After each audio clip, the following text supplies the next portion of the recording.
નમસ્કાર દર્શક મિત્રો, ડિજિટલ શિક્ષા યુટ્યુબ ચેનલમાં આપ સર્વેનું હાર્દિક સ્વાગત છે. મિત્રો, આજના વિડીયોમાં આપણે પોષણ ટ્રેકર એપ્લિકેશનનું નવું અપડેટ સામે આવ્યું છે તેના વિશે વાત કરવા જઈ રહ્યા છીએ.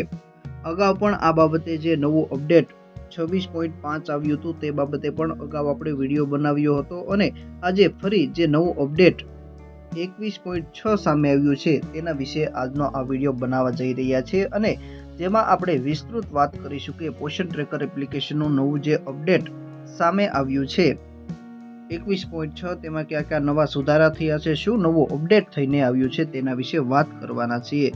તો સૌપ્રથમ જ્યારે તમે એપ્લિકેશન છે તે પોષણ ટ્રેકર છે તે પ્લે સ્ટોરમાં જઈને અપડેટ કરો છો ત્યારબાદ તમને અહીં જે નવા સુધારા થઈને સામે આવ્યા છે તે તમને દેખાશે.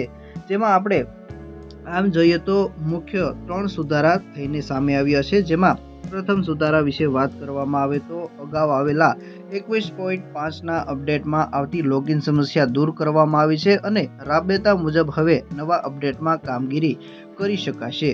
તેમજ જે છે એ THR વિતરણ કરતા સમયે ફેસ કેપ્ચર થઈ શકે તેના અનુલક્ષીને અપડેટ સુધારો થઈને આવ્યો છે અને મુખ્યત્વે અગાઉ 21.5 અપડેટ જે સામે આવ્યું હતું જેમાં ખામી આવી રહી હતી, આ ખામી હવે આ નવા અપડેટ 21.6માં દૂર કરવામાં આવી છે. આ છે મુખ્ય સુધારાઓ. હવે તેના વિશે આપણે વિસ્તૃત વાત કરીશું.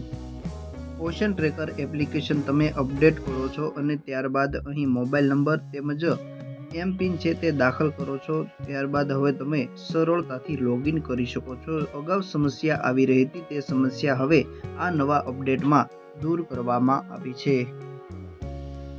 જો તમે પણ પોષણ ટ્રેકર એપ્લિકેશન અપડેટ ન કર્યું હોય તો ઝડપથી પોષણ ટ્રેકર એપ્લિકેશન અપડેટ કરી દો અને ત્યારબાદ હવે જે આ નવું અપડેટ સામે આવ્યું છે તેમાં અગાઉ આવી રહેલી સમસ્યાઓ છે તે હવે દૂર કરવામાં આવી છે અને હવે તમે સરળતાથી તેમાં કામ કરી શકો છો. તમારી એન્ટ્રીની કામગીરી છે તે પૂરી કરી શકો છો.